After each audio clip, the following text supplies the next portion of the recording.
Aldığımız nefes ağızdan nefes borusuna, buradan bronşlara kalından inceye dallanarak alveol dediğimiz akciğerin en uçtaki keseciklerine ulaşmaktadır. Bronşlarda uzun süre var olan enfeksiyonlara veya tıkanıklıklara bağlı olarak bir harabiyet meydana gelebilir. Normal şartlarda kendi kendini temizleyebilen bronşiyal sistem bu yeteneğini kaybedebilir. Hastalarda balgam ve öksürük şikayeti ortaya çıkabilir.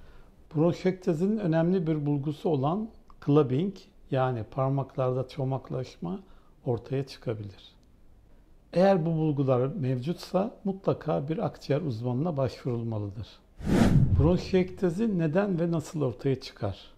Bronşektazinin en sık nedenlerinden biri kistik fibroz ve Kartagener sendromu gibi bronşların kendi kendini temizleme mekanizmasının bozulduğu doğumsal hastalıklar olabilir. Ancak daha sık ve önlenebilen nedeni özellikle çocukluk yaşlarındaki akciğer enfeksiyonlarının iyi tedavi edilememesi ve hava yollarındaki tıkayıcı yabancı cisimlerin bulunmasıdır.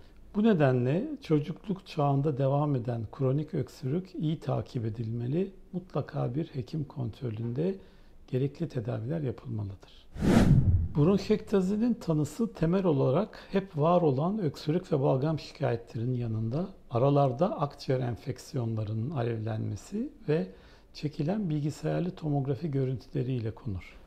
Bu hastaların yapmaları gereken öncelikle kendilerini akciğer enfeksiyonlarından korumak, enfeksiyona yakalandıklarında ise uygun antibiyotiklerle gerekli tedavileri almaktır.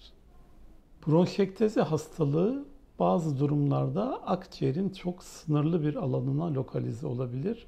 Bu durumlarda etkilenen akciğer bölümünün ameliyatla alınması iyi bir tedavi seçeneği olabilir.